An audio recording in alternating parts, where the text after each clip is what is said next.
Há alguns anos perdi meu pai e minha mãe em um acidente fatal que não lhes deu oportunidade de se despedirem de nós. Em meio a esse acontecido, fiquei sozinha com meus irmãos mais novos, um de 19 e outra de 22 anos. No momento em que envio este relato, tenho 30, e como você pode entender, a responsabilidade da casa teve que ser repartida entre nós três, de acordo com as possibilidades de cada um. Assim passaram-se os anos, apenas nós três enfrentando as adversidades da vida. No entanto, apesar de não sermos mais crianças, sempre faltam os conselhos dos nossos pais. Ver seu quarto, seus pertences, suas roupas e tudo o que nos traz boas lembranças quebra nossos corações de tempos em tempos. Muitos nos recomendaram doar as coisas deles e virar a página, mas não conseguimos e mais, não queremos. Não queremos que as lembranças mais felizes de nossas vidas se vão com o caminhão de lixo ou com pessoas que não darão o valor que meus pais davam às suas coisas. Sim, é difícil e triste, mas foi assim que decidimos.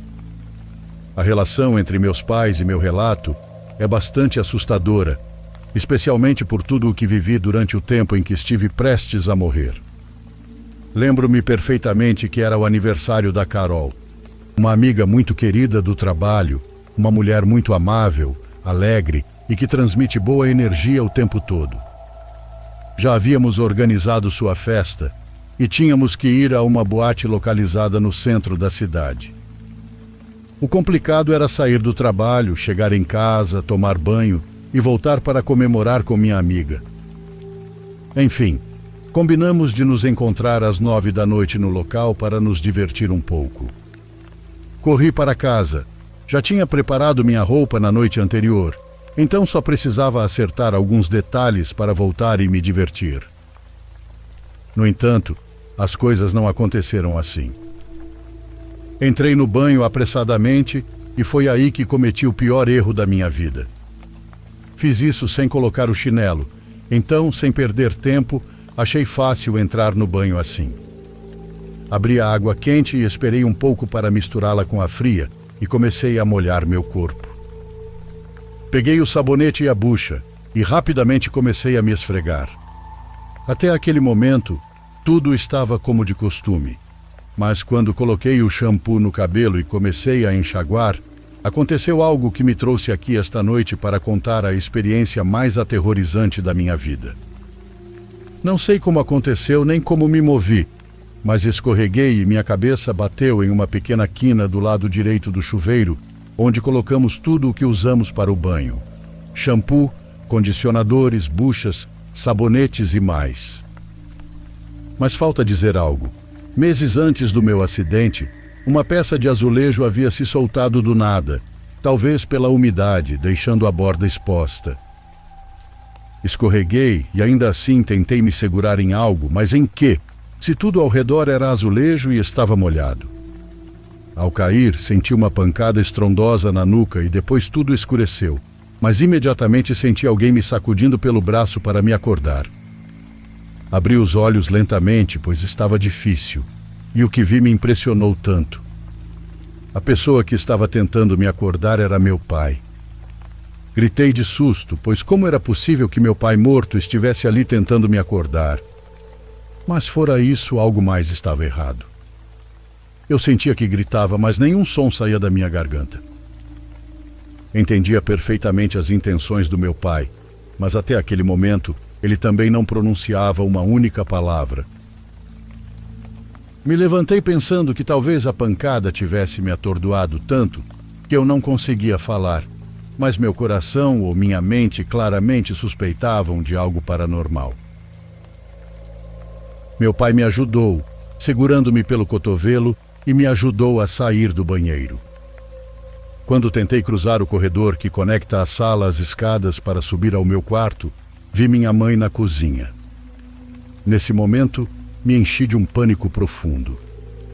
Estava com as duas pessoas que havia perdido há tempos. Claramente pensei que tinha morrido, mas como se tinha tanto a fazer?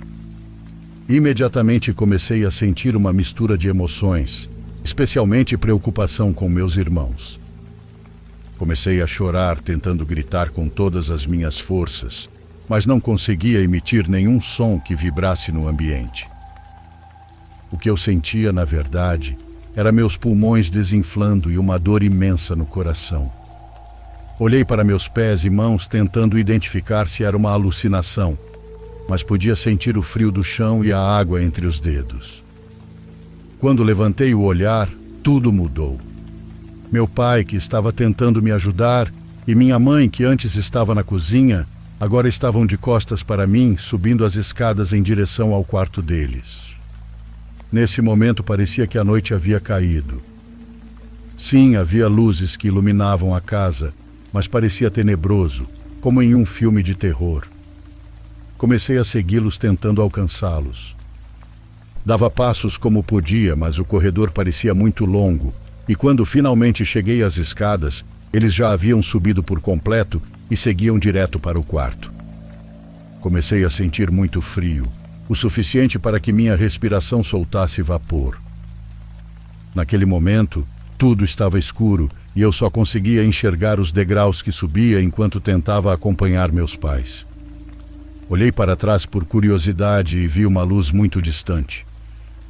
Comecei a sentir medo quando notei que ao redor daquela luz havia criaturas estranhas que não conseguia identificar, seres ou pessoas deformadas que se arrastavam sob a luz. Quando voltei a olhar para frente, já estava no andar de cima. Eles abriram a porta do quarto e vi meus pais juntos, fazendo sinais para que eu fosse até eles. Não sei por que nem como, mas comecei a sentir algo dentro de mim, ou na minha consciência, que me dizia para não ir até lá, que eu estava em perigo e não deveria me aproximar mais deles. Fiquei parada, segurando o corrimão de ferro. Meus pais começaram a insistir que eu entrasse no quarto, e ao verem que eu não me movia, a insistência deles começou a modificar seus rostos. Vi neles uma expressão de desconforto que, em pouco tempo, se transformou em irritação. O que realmente me aterrorizou foi perceber que seus olhos, aos poucos, ficavam pretos, e na parte superior de suas cabeças começaram a crescer 2 chifres como de bodes. Por um momento, olhei dentro do quarto e vi figuras esqueléticas que se moviam de um lado para o outro, como se esperassem que eu passasse pela porta para então fazerem sabe-se lá o que comigo. Instantes depois, olhei novamente para meu corpo, mas ele já não parecia o mesmo de antes. Eu estava translúcida e emanava uma leve luz ao redor. O mais assustador foi que, ao tentar encontrar aqueles que inicialmente eram meus pais, só vi 2 criaturas demoníacas que não paravam de tremer. Foi nesse momento que ouvi algo. Eram rosnados ou gritos emitidos por aqueles 2 demônios horrendos que se movimentavam de um lado para o outro, irritados porque eu não entraria naquela porta. Mentiria se dissesse que comecei a rezar ou pedir ajuda. Não foi isso. Comecei a sentir que tudo ao meu redor afundava, como se fosse um buraco que devorava tudo à sua volta. De repente fui sugada pela escuridão e, antes que pudesse perceber, despertei, enchendo meus pulmões com uma grande abocanhada de ar após ser trazida de volta pelo meu irmão, que gritava para que eu acordasse. Tudo isso que conto me pareceu uma eternidade, mas meu irmão disse que ouviu um forte barulho da garagem e que depois de 2 minutos algo o levou a checar como eu estava, como se fosse um tipo de pressentimento. Acredito firmemente que esse pressentimento foi enviado pelos meus verdadeiros pais, não aqueles demônios. Demorei a me recuperar porque a pancada que levei na cabeça fraturou meu crânio e o inchaço pressionou alguns nervos ou partes do cérebro, dificultando meus movimentos. Mas consegui superar. O neurocirurgião me disse que estive muito perto da morte. Outra coisa que me causou muita dor foram as queimaduras causadas pela água quente no meu peito e parte do meu abdômen. Ao cair, acabei desligando a água da rua sem querer, e a pouca água da caixa começou a cair diretamente sobre minha pele, queimando-a completamente. Essa experiência de quase morte não apenas me deixou aterrorizada, mas também cheia de perguntas. Lembro-me daquelas imagens e me pergunto o que há além. Será que existe mesmo um céu para onde vamos? Existe um inferno? O que acontece quando realmente partimos?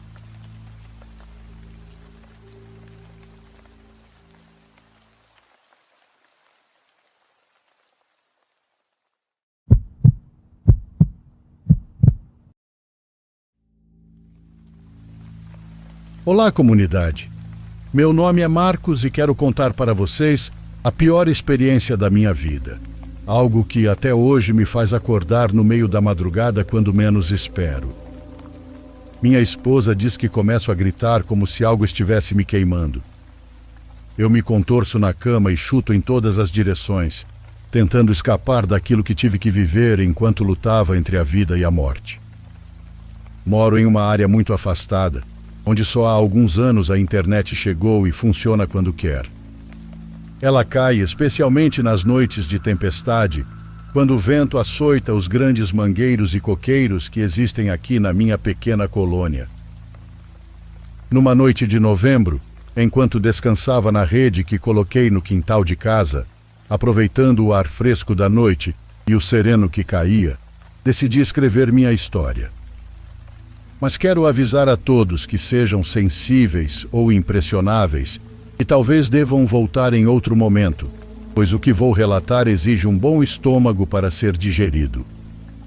Aqui, nas fazendas ou comunidades afastadas de tudo, é necessário se locomover de forma fácil e econômica. Por isso, a maioria de nós que precisa trabalhar fora opta por comprar uma moto para ir e voltar do trabalho. No meu caso, trabalho em um lugar central, onde as pessoas vão para se abastecer de diversas coisas para o dia a dia. Seja fertilizantes, ferramentas, forragem, roupas, e até para usar o único caixa 24 horas que temos na cidade.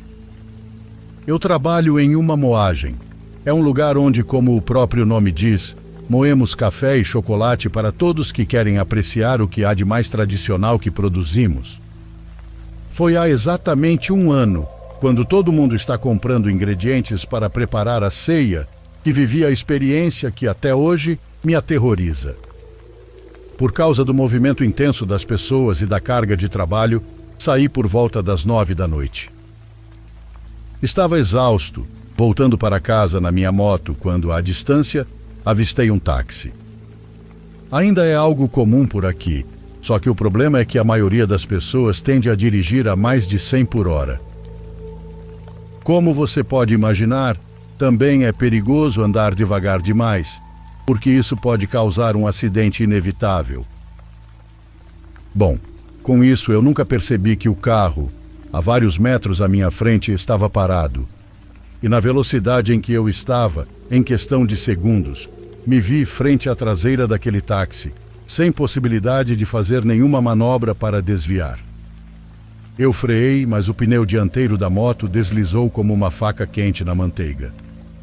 Minha moto bateu na traseira do táxi e imediatamente senti meu corpo voando sobre o carro.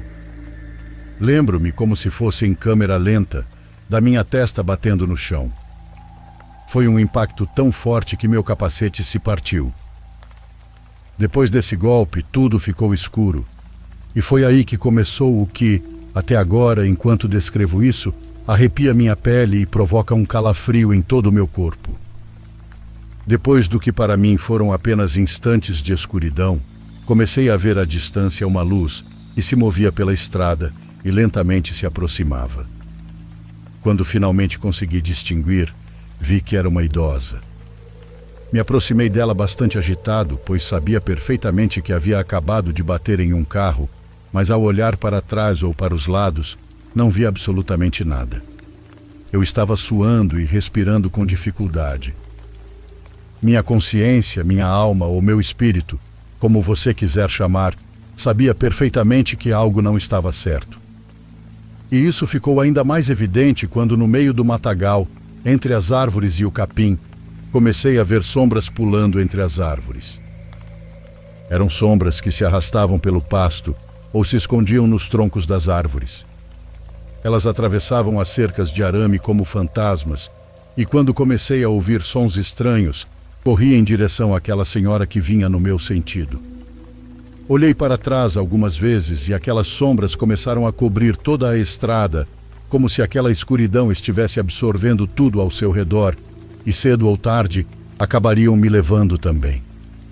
Quando cheguei diante daquela senhora, implorei que ela me ajudasse, pois sentia que aquelas sombras queriam me levar. Mas tudo piorou.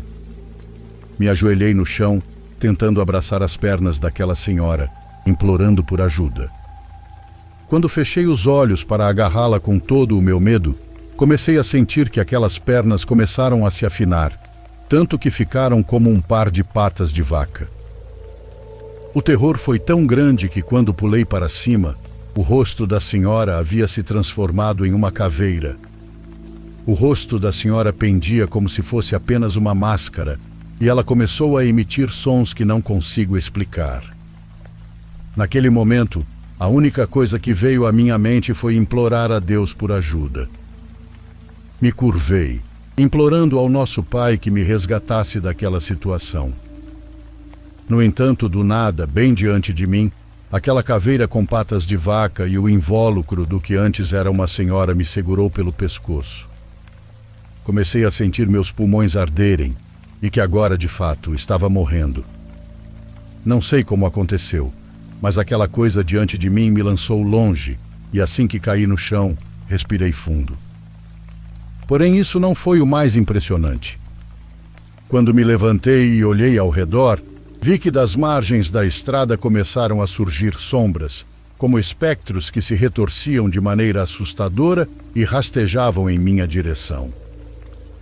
Eu sabia perfeitamente que queriam me levar. Comecei a andar para trás, mas o pânico me fez cair. Assim que toquei o chão, uma dor insuportável na coluna me impediu de me mover. Mesmo assim, aqueles espectros continuavam se aproximando, emitindo sons que eu nunca havia ouvido, nem nos piores filmes de terror. Não posso dizer que aquelas imagens eram fruto de um pesadelo, pois nunca tinha visto nada parecido em toda a minha vida. Não sei se eram demônios, fantasmas ou almas penadas, mas eles continuaram se aproximando, até chegarem a poucos metros de onde eu estava caído. De repente, como se estivesse me esperando, apareceu novamente aquela caveira com patas de vaca. E sem mais nem menos, bem onde eu estava, retorcendo-me de dor, vi aquela coisa levantar sua pata e deixá-la cair com toda a força sobre o meu rosto. Gritei tão alto que com aquele mesmo grito voltei à vida, assustando o paramédico que estava me atendendo. Foi a última coisa que vi, pois desmaiei imediatamente. Lembro-me de pequenos flashes daquele momento, sons distantes da ambulância e luzes ao meu redor quando conseguia abrir os olhos, mas não era capaz de distinguir nada. Se vocês vissem como fiquei, a pele da minha cabeça foi levantada, desde a testa até a nuca, como se fosse um boné que você tira e fica pendurado. Quebrei os 2 braços e foi muito difícil me recuperar. Essa experiência me fez refletir seriamente sobre a existência do além, sobre se há vida após a morte, sobre a existência de demônios e talvez anjos, embora, no meu caso, eu não tenha visto nenhum tentando me ajudar.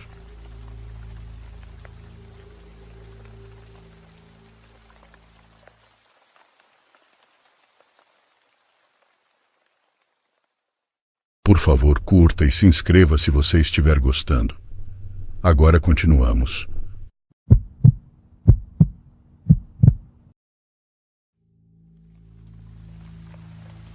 Eu trabalho como bartender em um bar e restaurante em um subúrbio nos arredores de Baltimore. Vou fazer o meu melhor para explicar a disposição do local para que a história faça sentido. É um lugar movimentado com uma configuração única. Não há garçons, apenas bartenders como eu e os cozinheiros nos fundos. Se você quiser comida ou bebidas não alcoólicas, precisa pedir no bar e quando tudo estiver pronto você pega no balcão. Não sei por que as coisas são feitas assim, mas acho que tem algo a ver com a administração tentando economizar e evitar contratar garçons. De qualquer forma, mantém o ritmo acelerado, o que eu realmente gosto. Por algum motivo, o lugar é muito popular, embora eu pessoalmente não ache nada de diferente de outros lugares. A atmosfera é animada na maioria das noites, com ótima música e uma área de pé perto da cabine do DJ, onde as pessoas se reúnem para dançar e conversar. O fluxo constante de clientes e a vibe energética fazem o trabalho passar voando. Eu adoro conhecer e conversar com novas pessoas, então o trabalho é perfeito para mim. Aquela noite em particular começou como qualquer outra. Era um fim de semana, então as coisas iam ficar super movimentadas. Depois de um certo tempo, o bar começou a se encher de gente. Parecia mais uma turma de faculdade naquela noite, o que significava mais dança, mais derramamentos e um ambiente mais barulhento em geral. Ah, sim, e gorjetas piores, o que era meio ruim para mim. Esse grupo de jovens continuava pedindo rodada após rodada de doses de tequila mais rápido do que eu conseguia alinhar o sal e os limões. É sempre um caos quando eles tomam conta do bar. Eu estava correndo de um lado para o outro, fazendo meu trabalho quando notei um casal idoso entrar e se sentar na cabine no canto do restaurante.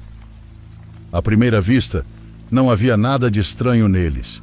Eu só achei interessante que duas pessoas daquela idade quisessem entrar em um lugar tão agitado como aquele. Não tive muito tempo para pensar nisso, então voltei ao trabalho. Avance talvez 40 minutos a 1 hora. Eu estava no meio de uma linha de gin tônica quando notei o casal novamente. Minhas mãos continuaram trabalhando, mas minha mente ficou presa neles por algum motivo. Foi aí que me dei conta. Eles estavam apenas sentados ali, imóveis. Eles não tinham pedido nada também, nem comida e definitivamente nenhuma bebida. Olhei um pouco mais de perto e percebi que eles nem estavam se olhando. Ambos estavam fixados na parede ao lado deles. Pelo que pude perceber, parecia que também não estavam conversando. Era muito estranho. Mas o bar estava lotado e eu tinha muito o que fazer para ficar pensando nisso. Achei que poderiam estar esperando por alguém ou não perceberam como o lugar funcionava. Talvez estivessem esperando um garçom para fazer o pedido. Quando finalmente tive uma folga, decidi verificar por conta própria. Fui até a mesa e quando me aproximei, nenhum deles se virou para me encarar. Ambos ainda estavam olhando para a parede como estátuas. Eu pigarreei e perguntei se queriam algo para comer ou beber. A mulher nem se mexeu. Ela continuou olhando para a parede como se eu não tivesse falado nada. O homem virou a cabeça como se estivesse se movendo em câmera lenta. Quando seu rosto apareceu, senti um frio percorrer meu corpo. A pele dele era pálida e enrugada e seus olhos estavam quase afundados no rosto. Ele não falou, apenas me encarou e balançou a cabeça uma vez, em silêncio. Algo em seu olhar fez meu estômago revirar. Murmurei algo em resposta e voltei rapidamente para o bar. Tive a sensação mais estranha possível no meu estômago depois disso. Aquelas pessoas pareciam nem pertencer a este século, muito menos àquele bar. Não olhei para aquela cabine por um longo tempo. Eventualmente as coisas começaram a desacelerar um pouco e eu me lembrei do casal. Olhei impulsivamente e quase derrubei o copo que estava segurando. Ambos estavam me olhando diretamente agora. Fiz contato visual direto com a mulher e ela nunca desviou o olhar. Acho que nunca me senti tão desconfortável no trabalho quanto naquele momento. Me virei para o lado e fingi estar ocupada, tentando não surtar completamente. Quando olhei de novo, a cabine estava vazia. Fiquei feliz que eles tinham ido embora, por mais rude que isso pareça. No final da noite ainda estava pensando em tudo aquilo. Enquanto limpava o bar e fechava com minha colega de trabalho Karen, decidi perguntar se ela viu algo estranho. Ela trabalha lá há anos e se orgulha de notar tudo e todos que passam pela porta. Quando perguntei sobre o casal, ela me deu um olhar confuso e disse que não sabia do que eu estava falando. Olhei para ela sem entender e disse que estava falando do casal de idosos que estava sentado na cabine do canto. Ela balançou a cabeça e disse que não se lembrava de ter visto ninguém assim. Ela então, brincando, perguntou se eu estava alucinando, o que me fez rir, mas por dentro eu estava surtando. Eu sabia o que tinha visto.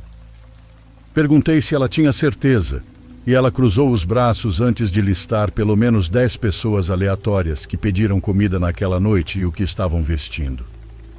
Ri e elogiei sua memória, mas como disse antes, eu estava morrendo por dentro.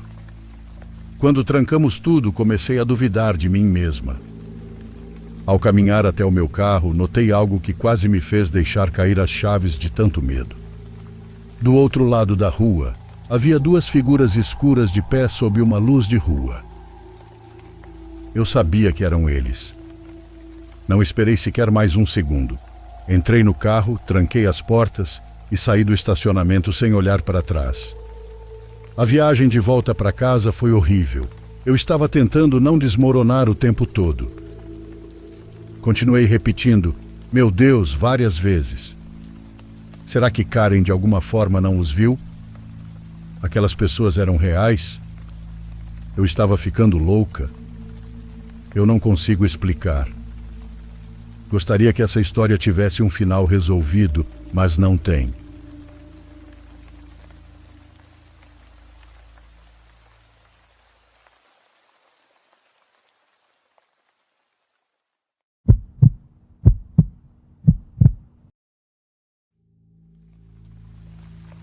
Sempre acreditei nas coisas estranhas que habitam nosso mundo, mas nunca tinha visto nada. O que vou contar aconteceu quando eu tinha 17 anos. Eu já estava no ensino médio e em um fim de semana fomos para o povoado do meu pai, que fica localizado próximo a Caxias do Sul. Naquela época, eu adorava ir até lá, pois a natureza predominava junto com os animais da fazenda e os entardeceres eram lindos. Chegamos ao povoado em um sábado de manhãzinha. Vi que minha avó estava dando comida às galinhas no quintal, onde cheguei gritando e a abracei. Cumprimentei minhas tias, primos e primas. Aproveitei tanto a comida que minha avó preparou para mim, que o dia passou rápido demais. Naquele lugar é costume dormir cedo, pois não havia muitas lâmpadas iluminando a casa, muito menos as ruas. Eu fiquei grudada na minha avó, pois não queria deixá-la sozinha nem por um momento. Então, como pude, arrumei várias cobertas no chão do quarto dela e fiz minha cama ali. Eu estava dormindo quando ouvi meu avô se levantar e começar a se preparar para o trabalho. Olhei as horas, eram 3h40 da manhã. Meu avô gosta muito de café e acordou minha avó pedindo que ela preparasse para ele. Eu me levantei rápido e disse à minha avó para ela ficar deitada, que eu cuidaria de tudo. Minha avó não se opôs e aceitou minha proposta. Preparei um café da manhã do meu avô e fiquei impressionada com a rapidez com que ele comeu. Não levou nem 5 minutos.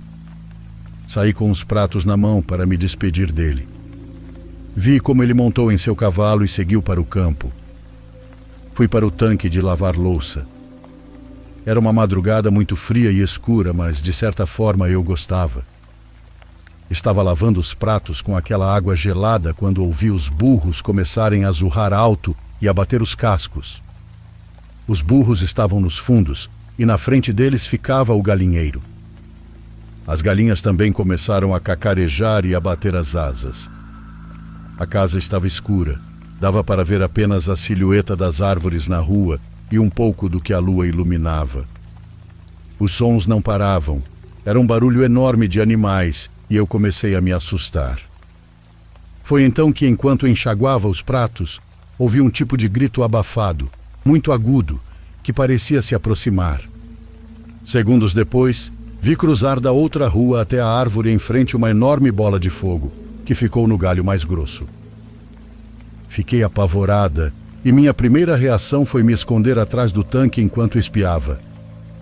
O curioso é que aquela bola de fogo não queimava os galhos nem um pouco. Levei um susto com uma voz, mas era minha avó espiando pela porta, apenas entreaberta. Agachada, corri até ela e fechamos a porta. Pela janela, olhei novamente para a árvore e percebi que a bola de fogo já não estava mais lá. Em seu lugar havia alguém. Não consegui reconhecer se era homem ou mulher porque estava muito escuro. Fiquei tentando distinguir quem era, mas minha avó me afastou do vidro. No quarto escuro, ela segurou minhas mãos e começamos a rezar. Eu estava tão assustada que não conseguia me lembrar nem do Pai Nosso. Minha avó e eu voltamos a ouvir aquele grito abafado, mas agora se afastando da casa. Quando espiamos novamente, aquela coisa já não estava mais lá. Ela nunca me contou o que era, e eu também não quis perguntar. Apenas seguimos com nossas vidas.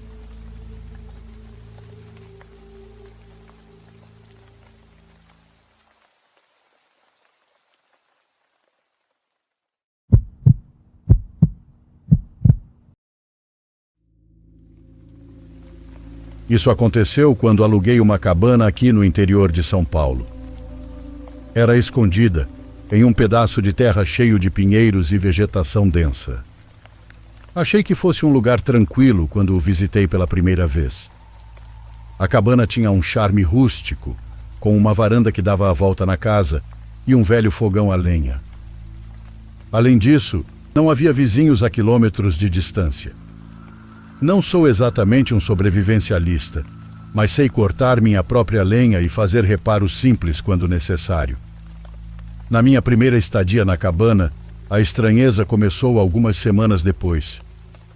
Certa manhã acordei cedo e olhei pela janela da cozinha. A cerca de 20 metros de distância estava um cavalo. No início fiquei maravilhado ao ver um animal tão belo de perto. Eles são comuns por aqui, mas não onde eu vivia antes. No entanto, esse cavalo estava congelado no lugar, olhando diretamente para a cabana. Ele não estava comendo nem balançando as orelhas para espantar insetos. Simplesmente ficou parado, com olhos fixos em mim, sem piscar. Parecia algo fora do normal, então cheguei a bater na janela para ver se ele reagia. Depois abri a janela e chamei.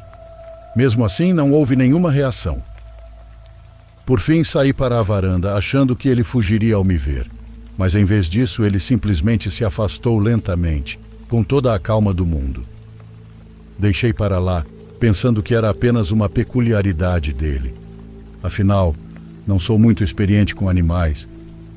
Uma semana depois, por volta das 2 da manhã, ouvi batidas. Acendi a luz da varanda para verificar e encontrei um gambá enorme ao lado das lixeiras. Mas assim como o cavalo, esse animal não agia normalmente. Ele não fugiu quando a luz o atingiu. Apenas me encarou com olhos vidrados, como se estivesse me estudando. Depois vi ele subir devagar no corrimão da varanda, sem aquela cautela típica de gambás que já vi na TV e no YouTube. Ele encostou o nariz na porta de tela e ficou me observando através dela. Bati na porta, e ele rosnou, mas não se moveu. Acabei pegando uma vassoura e balançando-a. Finalmente ele desceu, se afastou alguns metros e desapareceu na floresta. Tudo isso me deixou desconcertado. Depois disso, outros animais começaram a agir de forma estranha. Alguns pousavam nas colunas da cerca por horas, virados para a cabana como se estivessem me ouvindo. Em um momento olhei pela janela da frente e vi 4 urubus aglomerados em um único galho, todos completamente imóveis. Não havia nenhum barulho, nenhum bater de asas, nenhum movimento de cabeça, e estavam apenas empoleirados, observando a cabana. Foi a coisa mais assustadora que já vi. Tentei contar isso a um amigo da cidade, mas ele riu de mim. Bem, se você acha isso estranho, por que não compra uma câmera? Pode ser um projeto interessante. Segui o conselho dele e comprei algumas câmeras usadas, as instalando ao redor da propriedade. As imagens que consegui eram completamente inquietantes. Quando os animais entravam no quadro, eles paravam, viravam diretamente para a câmera e ficavam ali por minutos. Vi um cachorro se aproximar, sentar-se, inclinar a cabeça de forma anormalmente exagerada e encarar a lente. Depois, ele simplesmente foi embora, como se de repente tivesse perdido o interesse. A coisa chegou ao limite quando uma águia cinzenta pousou no telhado uma noite. Ouvi o som das garras arranhando as telhas. Saí correndo e vi a águia agachada no topo, olhando fixamente para mim. Naquele momento percebi que algo estava muito errado. Animais simplesmente não se comportam assim. Eles não agem assim. A gota d'água veio cerca de um mês depois. Era quase anoitecer e decidi caminhar perto da linha das árvores. O ar estava denso e imóvel. Eu estava a cerca de 400 metros da cabana quando ouvi um farfalhar no mato. Congelei esperando, então vi uma forma grande emergir. Definitivamente o maior cachorro que já vi na vida. Ele era preto e seus olhos eram completamente cinzas. Ele me encarava com aquela expressão vazia e assustadora. Fiz o que achava ser o certo. Me fiz parecer maior e fiz muito barulho. Mas em vez de recuar, ele se aproximou.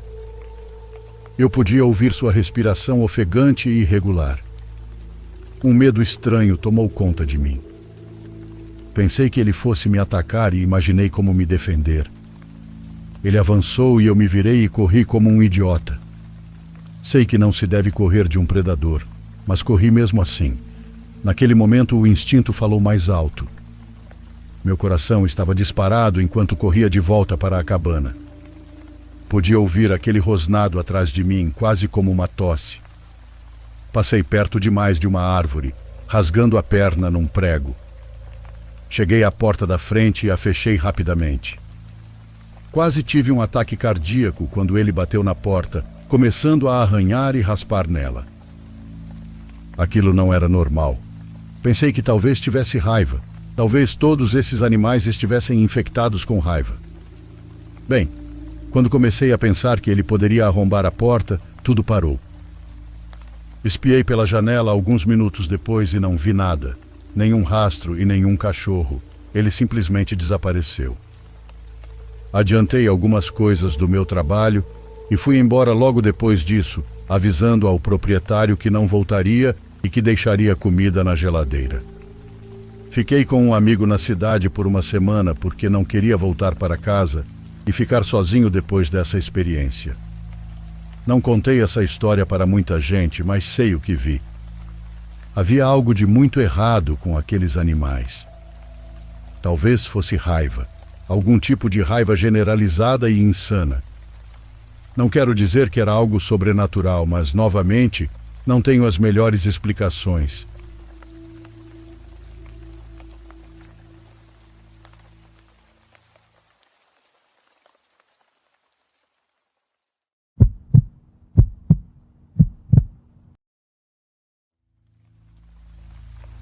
Meu nome é Domingues e sou transportador há cerca de 10 anos. Na época desse acontecido, eu trabalhava para uma empresa de materiais de construção que me fornecia o caminhão. Durante esse tempo, fiz bons amigos e muitas vezes os encontrava na estrada para conversarmos durante os intervalos ou nas paradas para comer. Com esse contexto, começarei a contar essa história que considero paranormal, assim como meus amigos e familiares que a conhecem. Um dia, saí para entregar uma carga de cimento em outra cidade com um colega. Era uma longa viagem, por isso fomos juntos para chegar mais rápido. Enquanto um dormia, o outro dirigia e vice-versa. A ida correu bem, mas já de madrugada, enquanto voltávamos para nossa cidade, foi quando ocorreu esse evento tão estranho e inexplicável. Eram aproximadamente 3 da manhã.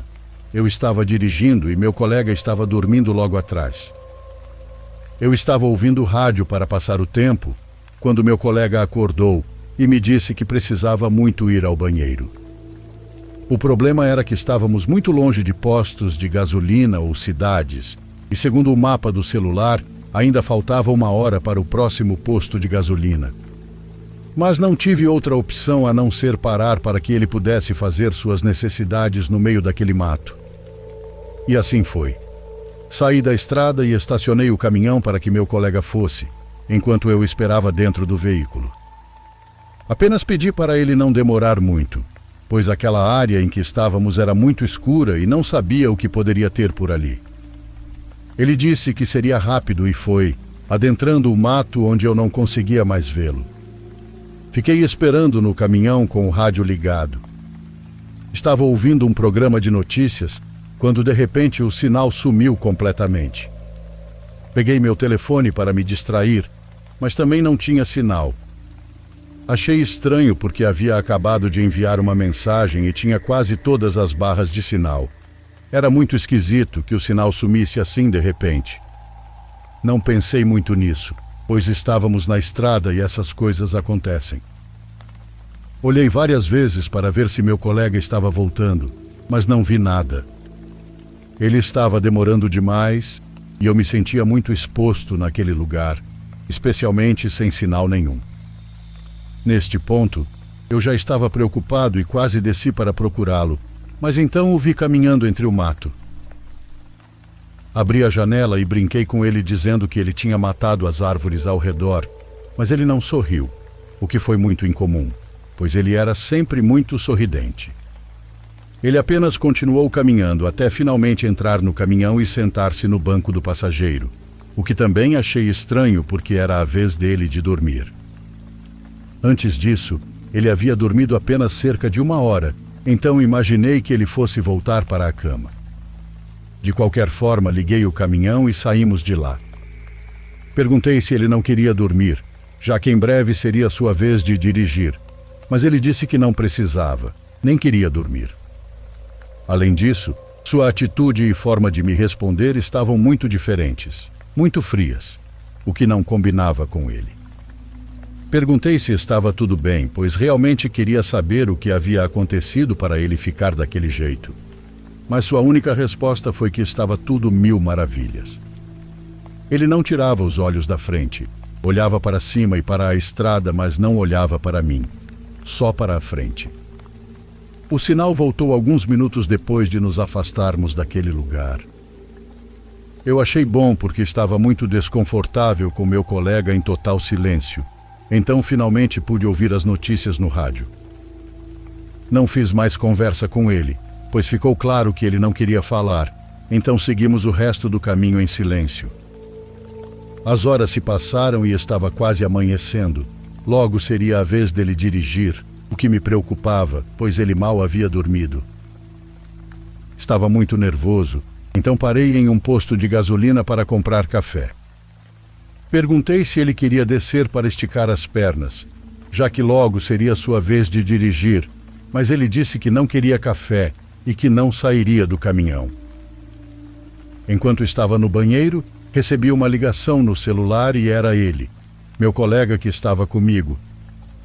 Pensei que ele tinha se arrependido e estava me ligando para pedir algo da loja, mas assim que atendi, ouvi ele me xingando, dizendo como pude deixá-lo sozinho naquele lugar.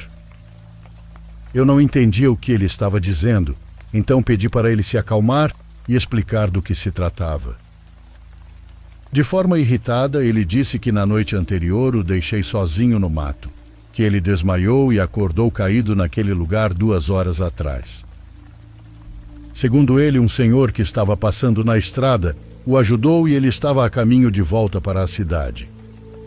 Fiquei completamente besta e senti um gelo no estômago. Lembro-me de pensar que talvez fosse uma brincadeira. Então saí correndo do banheiro até o caminhão, mas não havia ninguém lá. Não havia sinal do meu colega ou qualquer pessoa que estivesse comigo. Liguei novamente para ele, perguntando se o que ele havia dito era verdade, mas ele estava muito irritado, dizendo que não queria me ver nem pintado de ouro.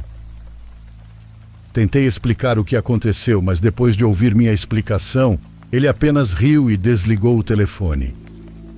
Claramente ele não acreditou em mim. Ninguém acreditaria. Depois disso, passaram-se vários anos antes que ele voltasse a falar comigo. Após esse incidente, enfrentei problemas na empresa em que trabalhava, porque ele fez uma reclamação que quase me custou o emprego. Por sorte, não fui demitido devido à minha longa trajetória na empresa. Eles sabiam que eu era confiável e que sempre trabalhei bem. Mas, além disso, nunca soube quem ou o que realmente entrou no meu caminhão. Quem ou o que fingiu ser meu amigo, quem tomou a forma exata dele e até a mesma voz. Essas perguntas ainda estão sem resposta até hoje.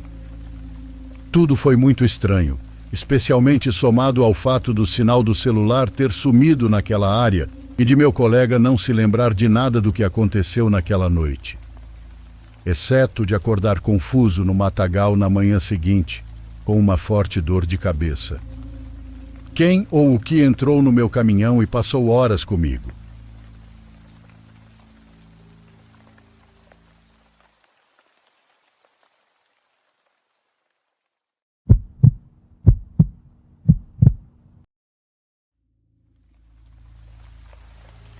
Quando eu era mais jovem, a casa da minha infância era o lugar perfeito para encontros improvisados.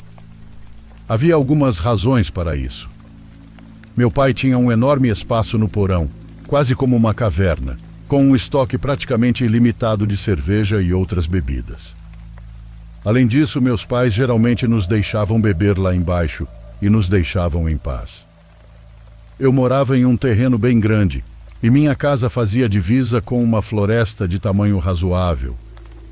Se você atravessasse a floresta a partir da minha casa, acabaria em uma estrada de terra. Do outro lado da estrada, havia um reservatório, um lugar que sempre teve meu coração desde criança. Eu fiz incontáveis buracos na cerca, tantos que a comissão de água parou de consertá-los.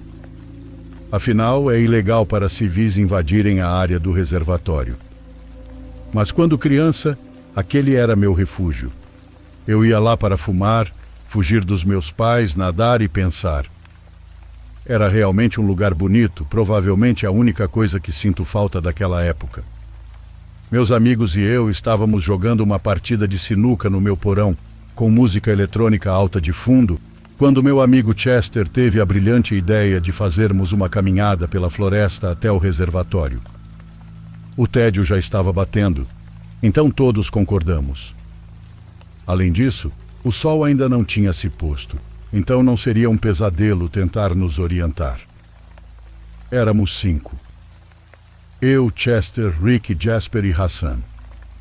Não me lembro de muitos detalhes, mas tenho quase certeza de que Rick e Hassan pegaram algumas cervejas quentes para beber no caminho. Eles eram os que mais bebiam do nosso grupo de amigos. Eu já tinha tomado algumas bebidas, então não queria exagerar. O reservatório era enorme, então, mesmo após atravessar a cerca, ainda tínhamos um bom trecho para andar. A floresta ainda estava um pouco lamacenta por causa da chuva anterior, mas já estávamos comprometidos com o plano. Havia um penhasco do lado mais próximo, onde costumávamos ficar, e foi para lá que fomos naquela noite.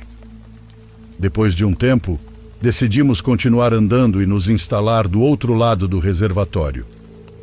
Para chegar lá, precisaríamos caminhar ao longo do lado mais próximo até o final, onde poderíamos atravessar para o outro lado. Com isso, caminharíamos até chegar a uma seção muito suave, que costumávamos chamar de praia. Depois de cerca de 20 minutos de caminhada, finalmente chegamos ao outro lado do reservatório. Foi então que as coisas começaram a ficar estranhas. Hassan levantou a mão e apontou. Lembre-se, estávamos do lado oposto do reservatório em formato oval, mas ainda não tínhamos chegado à praia. Hassan estava apontando para a nossa direita, onde percebemos que algo estava se movendo em direção à água, do mesmo lado que estávamos, mas muito mais adiante. Nós 5 ficamos em silêncio, observando enquanto a figura escura se movia lentamente em direção à água. Conforme a figura se aproximava da água e saía da floresta, percebemos que ela estava arrastando algo. Quanto mais ela avançava, mais conseguíamos ver. Eventualmente percebemos o que estava sendo arrastado, um grande saco de lixo preto, que claramente continha algo relativamente pesado, pelo modo lento com que a pessoa se movia. Não quero fazer suposições, mas já haviam sido encontrados alguns corpos nesse reservatório ao longo dos anos. Então, naquele momento, rapidamente presumimos o pior. Já não estávamos sorrindo nem falando mais. Apenas observávamos, em silêncio, a figura arrastando o que presumíamos ser um corpo até a margem da água. Ao chegar à água, ele se ajoelhou sobre o saco por alguns minutos. Não conseguíamos ver exatamente o que ele estava fazendo de tão longe, mas achamos que aquele era o momento ideal para sair dali, já que ele estava distraído.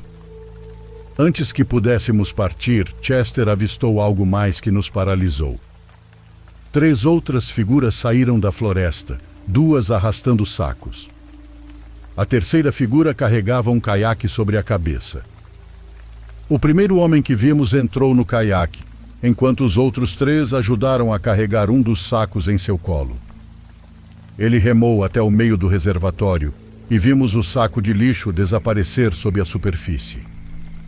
Ele remou de volta para a margem e repetiu o processo mais 2 vezes. Então, como em uma cena de filme, o celular de Chester tocou. Era o alarme. O som cortou o silêncio como uma lâmina, e ele, nervoso, não conseguiu silenciá-lo rápido o suficiente. Os 4 homens congelaram e se viraram em nossa direção, e foi aí que corremos. E assim a santidade do reservatório no meu quintal se foi para sempre. Rick olhou por cima do ombro e gritou que eles estavam nos seguindo. Foi o momento mais assustador da minha vida. Correr em uma floresta é incrivelmente difícil. Adicione a ameaça de morte e fica 3 vezes pior. Corremos de volta pela margem, atravessamos e começamos a fazer o caminho de volta pela floresta, no lado mais próximo, até o buraco na cerca. Não sei se era o nervosismo, o álcool ou ambos, mas para salvar minha vida, eu não conseguia lembrar onde estava o maldito buraco. Cheguei primeiro à cerca, com meus amigos logo atrás. Eles começaram a entrar em pânico quando perceberam que eu estava rastreando a cerca sem sucesso, procurando freneticamente por um buraco que poderia estar em qualquer lugar. Corremos ao longo da cerca, e eu estava pronto para me matar pulando por cima, quando Rick apontou para frente e gritou. Estava a poucos metros de distância e corremos em direção a ele. Enquanto eu ajudava Chester a passar, ouvimos o som de gente falando não muito longe, e eu soube que eles estavam se aproximando. A perseguição não terminou ali. Corremos pela floresta até o meu quintal e ficamos aliviados por termos conseguido. Foi então que Hassan ligou para a polícia. Contamos o que aconteceu e eles disseram que enviariam uma viatura imediatamente. Sabia que ia levar uma bronca por invadir, mas naquele ponto eu não me importava. Meus amigos estavam aliviados por estarem a salvo, mas eu não estava tão relaxado. O caminho do reservatório até minha casa não era muito longo e eles poderiam facilmente seguir as pegadas que deixamos na trilha. Eventualmente, a polícia chegou e ouviu o que tínhamos para dizer. Eles vasculharam minha propriedade em busca de sinais, e meu estômago afundou quando realmente encontraram um. Havia pegadas na lama que levavam até a cerca do meu quintal, e eu disse à polícia que não eram nossas. Eles perguntaram se eu tinha certeza, e eu confirmei. Por que eu pularia a cerca do meu próprio quintal? Felizmente, a polícia não encontrou ninguém escondido em minha propriedade. Então eles foram embora e disseram que me manteriam informado sobre a situação no reservatório. Para minha surpresa, eles realmente o fizeram. Após alguns dias, a polícia retirou 3 corpos de lá. Não foi uma grande surpresa, e foi uma enorme manchete na região. Meus pais e eu ficamos aterrorizados por muito tempo, sabendo que alguns criminosos sabiam onde morávamos. Durante meses depois, minha mãe jurava que via pessoas na floresta à noite, e até afirmou ter visto o flash de uma câmera certa vez. Esse incidente foi uma das principais razões pelas quais nos mudamos daquela casa. O medo de sermos mortos nos invadiu com força. Avançando para os dias de hoje, pelo que sei, a polícia nunca conseguiu encontrar nenhuma conexão ou fazer prisões. A razão pela qual estou escrevendo sobre isso agora é porque recentemente me deparei com um artigo de notícias deprimente. Aparentemente, um adolescente se afogou naquele lugar, o que me trouxe todas essas memórias de volta. Aquele lugar é definitivamente amaldiçoado e ainda me pergunto sobre todas as tragédias que podem ter acontecido lá sem que ninguém soubesse.